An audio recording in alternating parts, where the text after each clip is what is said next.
cool. Let's do this. So, this is, as far as I can tell, a trailer. That's all I know about it. I presume it has something to do with Nodcry. Ooh, cool description. Wait, I'm not gonna look. I'm not gonna look. I think I just saw some voice actors. Let's skip that. Let's take a look at this. Oh, closed caption. Should I do that? They are on. Yes. Okay, let's do this. Are you ready? Ooh, pretty. The bird. Love birds.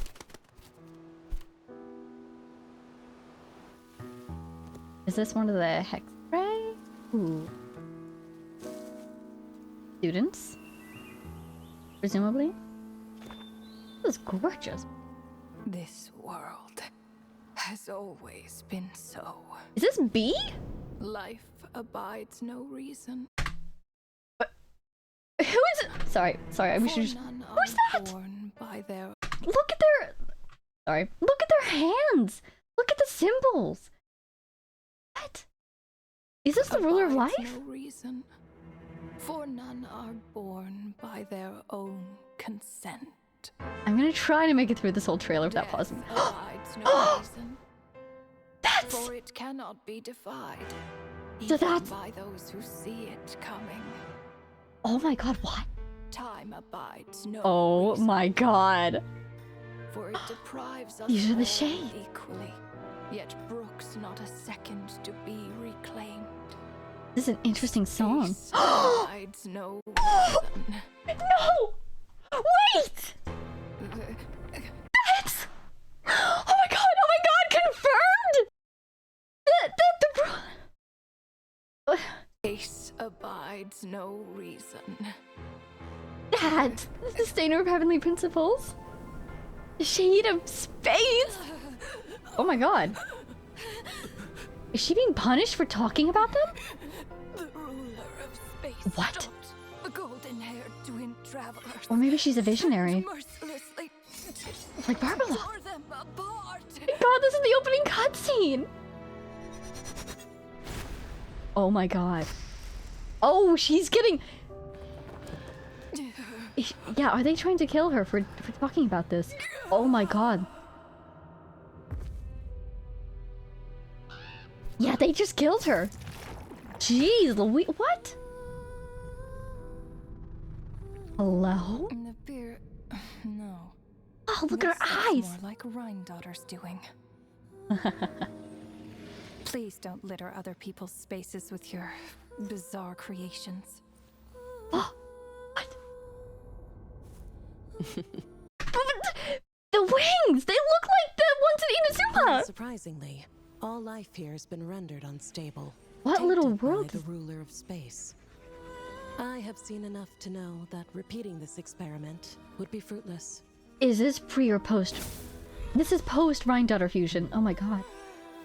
That might be why she has two different eyes. Wield my power as if it were nothing but a plaything for your amusement. Wow, I feel so Although threatened. merging with you has stripped me of agency, Oh. I shall still continue to voice my disapproval.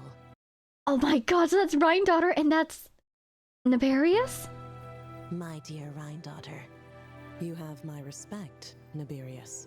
Yeah. Your nagging is one of the only things that can get under my skin. Oh my god, oh my god. Oh, this is going to be so... And you, Istaroth? Istaroth. Why did you bestow history upon them? Oh my god, look at her. I had to find some way to pass the time, did I not? To pass the time. Well, it's clear that Asmodee is not here. Oh, it's going in reverse. Perhaps you could share your input a little earlier next time. But you're right. There's no trace of Asmodee here. It's... Where has she gone? Where did she go? Is it Paimon? Is it Paimon? It's time I put this space out of its misery. Yeah, this is like a little pocket world, perhaps. Interesting. It's one of those little boxes! Just like that, it's dead, so she can kill space itself, even? A living space?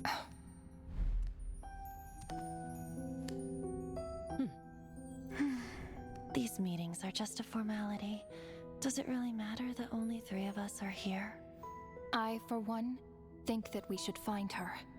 I'm transfixed right Since the now. heavenly principles cast us as shades, Cast not us one as of us has shades. ever missed a meeting. What if she just switched sides? Ooh, hoo, hoo, hoo. Finding her would do more harm than good. Now there's an interesting idea. Better than being devoured. Just Wow. switched sides. You make it sound like such a trivial affair. We are shades, shadows of the heavenly principles. It's unthinkable. Unless she loves her new master more than her own self. Renova, do you know that you're being watched? Oh, By whom? by Whose us? gaze could pierce this far? Hi. Oh my god, secret, like, 4th reveal? What? Hello? Remember those eyes. It was just before I placed the curse of immortality. Uh-huh, as we expected, as we suspected. She went down there herself. My god, there he is without his mask. Almost looks like she's sticking her tongue out at him. I have so many thoughts. Ooh. Oh my god. Oh, I actually don't like that part. Watching her place that Ah, curse. yes. He's an old acquaintance of mine. I'm sure that working for the Tsaritsa has helped him let go of his past obsessions. Oh my god, hi, The Vitu. Cryo Archon. With her paltry powers, she dares set her gaze on the heavenly principles. The heavenly principles have yet to awaken. Ooh. If I were her, I wouldn't pass on that opportunity either.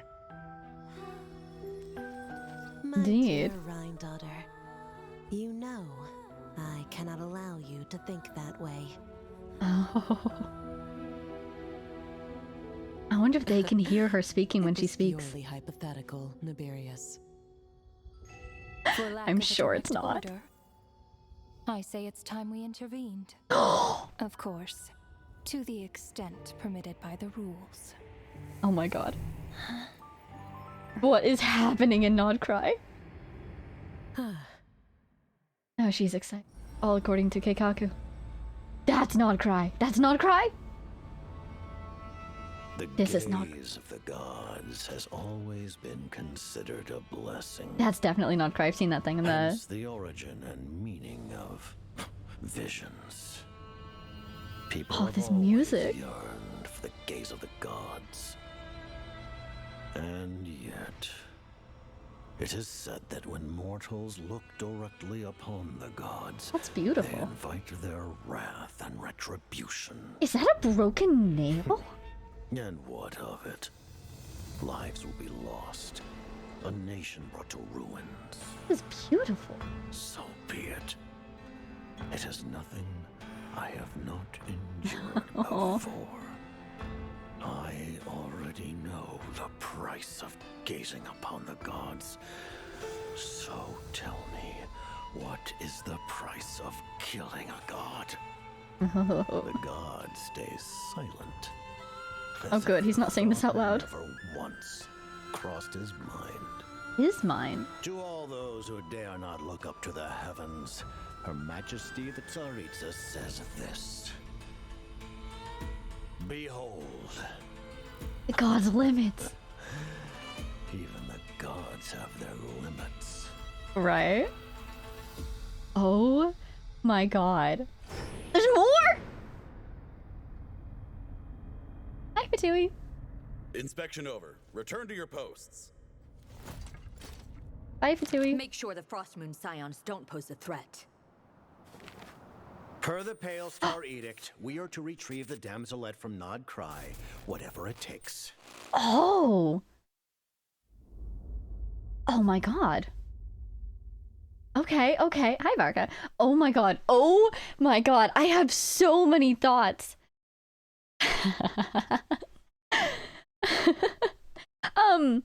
So many thoughts. I don't even know where to begin. Okay, let's go in kind of order. First of all, that was definitely Barbeloth, right? It looks like the Shades directly intervened to kill her in the space she was in, but we know that she somehow survived a little bit. Was that through her own power, or do we think the other Hexen Circle intervened, you know, to save her? That might explain why we've never seen her in person, why she's a Dodoko, for instance. Or maybe M, we think? Yeah, it might not be Barbeloth. Let's see. Because she seemed to have a vision there, which is indicative of Barbeloth, but she dropped a book with a quill. So that's very writerly kind of indicated. You don't we think this isn't Barbeloth? Okay. Wait, it might say in the description. The voice actors, right? Look at that. First of all, shout out to Ivy Dupler for playing 2 different voices for the same character with the same voice. Super cool. I love it when they do that. Excuse me? What? God, my list of things to talk about just grows. Okay. So, oh, true. That's a good point, Flash. This is somebody that Gold created. So it might not be another one of the Hexen Circle. But wow, Gold can create like a visionary maybe? In all languages? God, what? Oh, what? I think, I'm assuming you mean that connection is there in all languages, not that Erica plays this character in all languages, right? Oh my god. What? Tee-hee? Eh-heh? All languages. I'm so happy right now. Okay, moving on. Art style, gorgeous. I love seeing Genshin animated. Like, this at the end, this one in particular, this is stunning. Oh my god, I love seeing this hand-drawn art. So beautiful. All these little clips of Nodcry, super pretty. This music was really interesting because at the beginning, it actually, who is this? I suppose this is Nibaria's pre-Rhine daughter? Fascinating. Yeah, she was blue, and now she's like blue and gold. Haha, blue and gold. I see. I understand. At the beginning, this music sounded like Fatui music to me. Yet brooks not a second to be reclaimed. Space abides no reason. I mean, it almost sounds like Mondstadt music a little bit, which is interesting, but I feel like the connection would be just due to Mondstadt being the very first region. A lot of the later regions actually use Mondstadt music for certain things, like the that one Dvalin song is used a lot. What's it called? It's like Mournful Child of the Winds or something. It's used a lot in a lot of more solemn scenes, even though it's technically a Mondstadt track with a Mondstadt name. So the Mondstadt vibe to this isn't too concerning to me. That's just kind of the general musical identity of the game. But it sounded really Fatui to me. Especially at a certain point, there started to be words. Gosh, where was that? Was that here?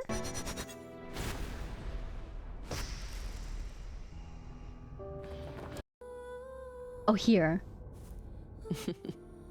Bizarre creations. Yeah, that vocalization in the back really reminds me of... No! I was going to say like La Signora's theme or something, but actually it's Winter Night's Lotso that we just watched like 2 seconds of. And you know who's singing in that? It's the Damselette. Olamira.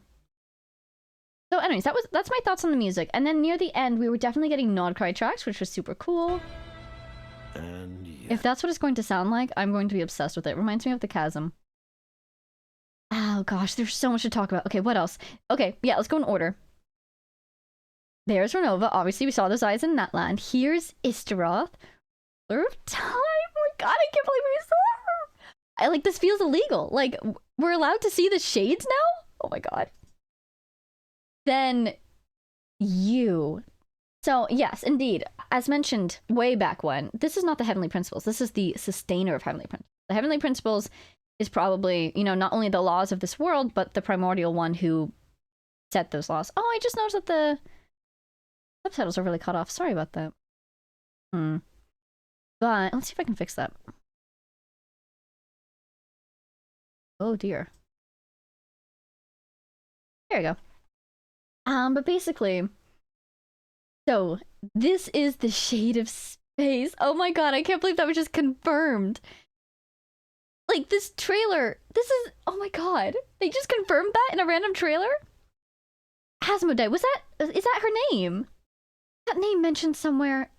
Yeah, they were talking about how she's not here. See. Yes, Asmodee is not here, and the Shade of Space is the only one missing besides the Heavenly Principles themselves. Oh my god, so that's her name? And they said that she switched sides. So what's interesting about that is a lot of things. First of all, what sides? It's from Asmodeus. Oh my god. What sides are they talking about? That implies that the Heavenly Principles sees themselves still as fighting against someone. They won against the dragons already, theoretically. So who are they still opposing? By the way, they just dropped this trailer randomly on a Wednesday night. Oh my god, Hoyo. That's iconic, actually. I love that. So, switching sides, are they talking, like, against the humans? You know, the life forms that they believe should be below them? Or is there a threat out there that they're still concerned about? Is it against the Abyss? Is it still against the dragons?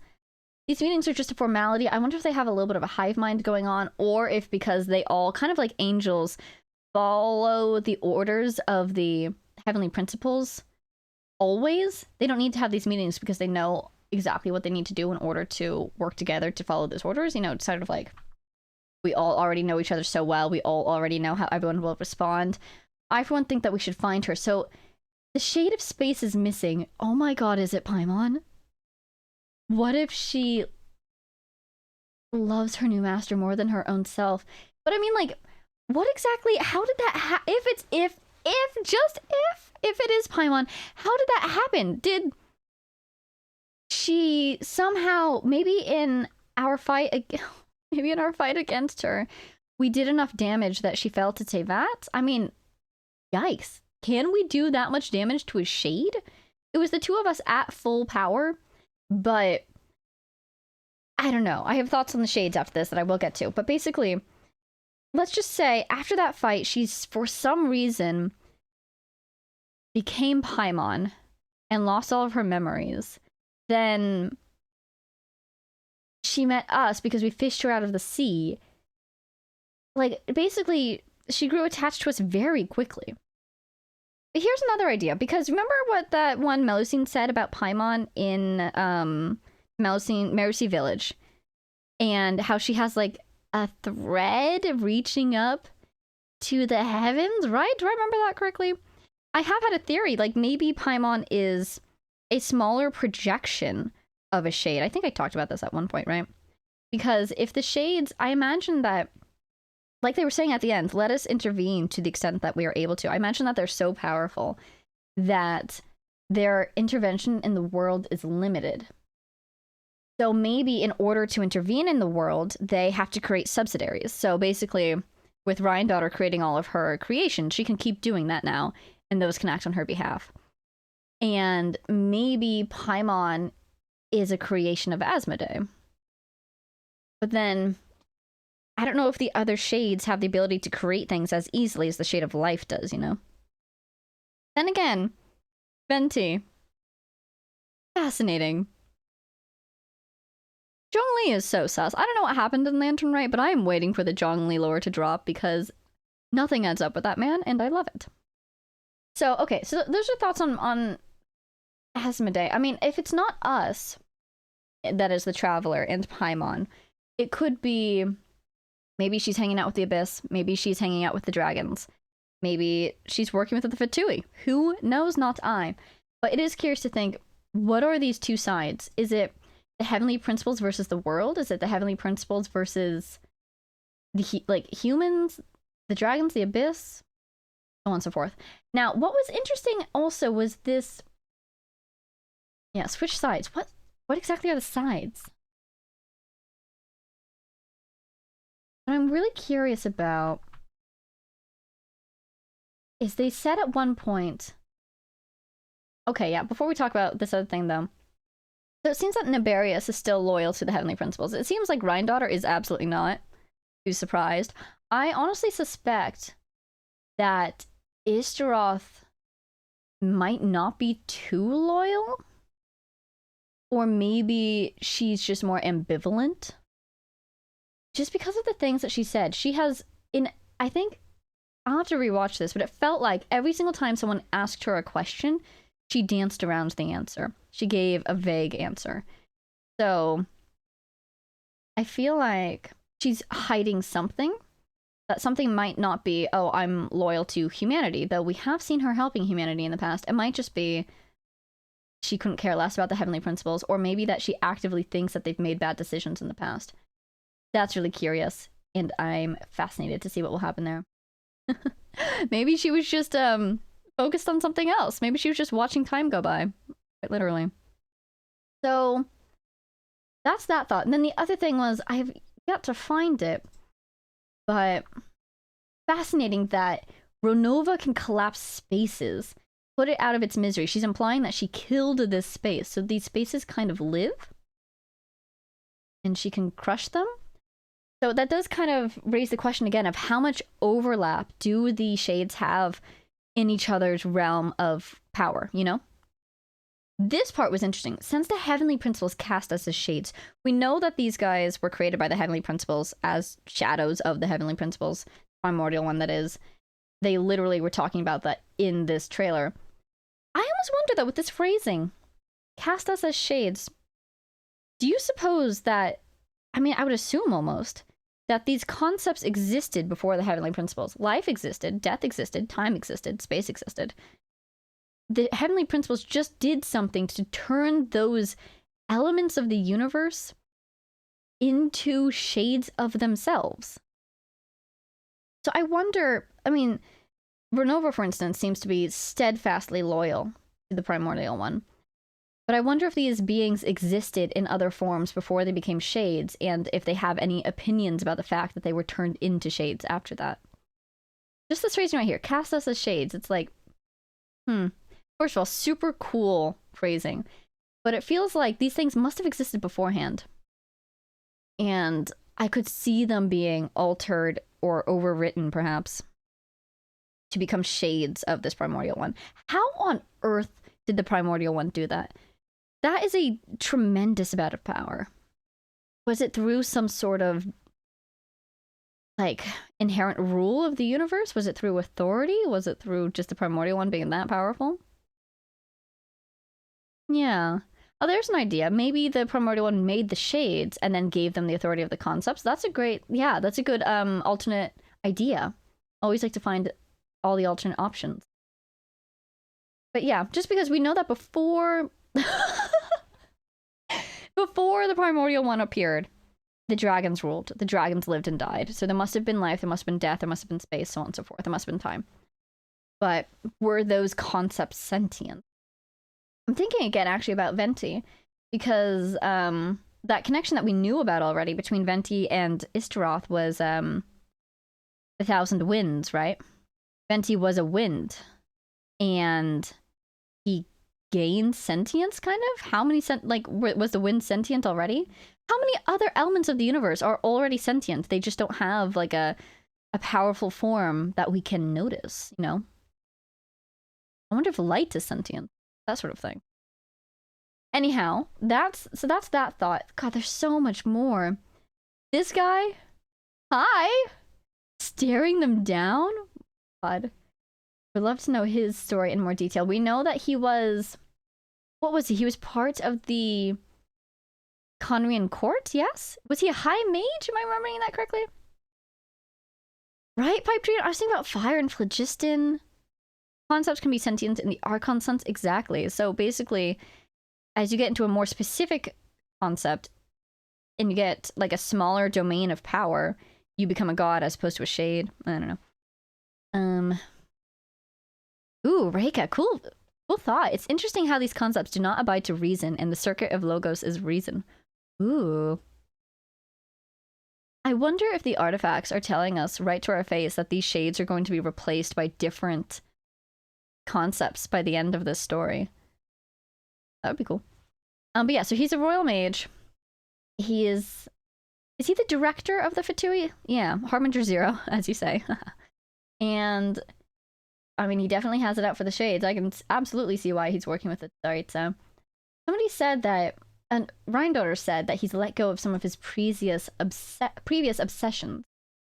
Interesting. Her eyes are fascinating. There's the Conrian diamond in her right eye. But the symbols are almost looks like DNA. That's cool. And then the triangle, fascinating. Gosh, I feel like there was so much more to say. The way that he said, okay, the gods stay silent, as if the thought had never once crossed his mind. Which god is he talking about? Oh, her eyes are like the chromosomes X and Y? That's so clever. But yeah, which god did he talk to about this? There's... fascinating. But yeah, as if the thought had never once crossed his mind. And the fact that he's not speaking out loud, I think that they're trying to not let these plans be overheard by anyone naturally. As if the thought had never once crossed his mind. Oh, it definitely crossed his mind, don't you think? Oh, look at everybody. Oh my god, not crying. Behold, even their gods have their limit. I feel so delighted to hear this with this shot specifically, because since the very first time I saw Celestia, I thought it looked like a destroyed island. Don't you think? It looks like a ruin in the sky. So, yeah, even the gods have their limits. Now, there is the whole question of Chenyu Vale. I still need to do the Chenyu Vale quest, because as far as I can tell, Celestia sits right above that one place in the map that's dark. So maybe Celestia was originally on the ground and then rose into the sky. So maybe it was destroyed before it rose, and Celestia like lifted it for a reason. But still, interesting thoughts. And then yeah, this curious existence here, right? Hello, my friend. Where do you think that's gonna go? And I swear, that one shot of Nodcry, I never realized, or did I realize and forget? Honestly, happens a lot. Don't worry about it. My memory is fine.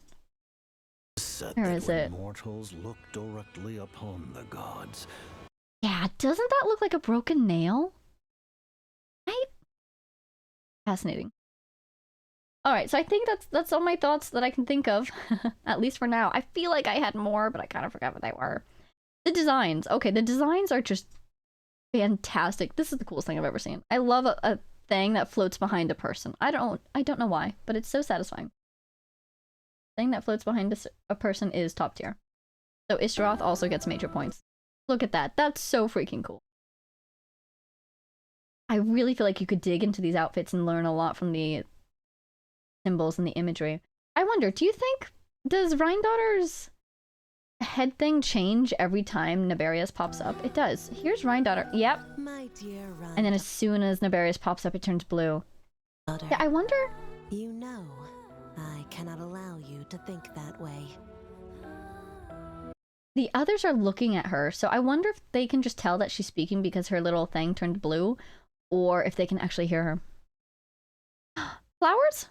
Flowers? Is that a flower back there? Ishtaroth's hair like sands of time. Oh my gosh, it's transparent too. This is the coolest thing I've ever seen. Lots of hat, guys. Ishtaroth Scar's hat and took it as a challenge. Oh man. Oh, you know what I'm thinking now would be a challenge? All the cosplayers. Good luck. No, exactly, Zarshusa. That was my first thought. Renova's wings. They look like the statue in Inazuma. Where did we see that good shot of her? This one. It looks exactly like the statue! I'm so happy. So happy. Navarius looks like Farina? The hair, I'm guessing.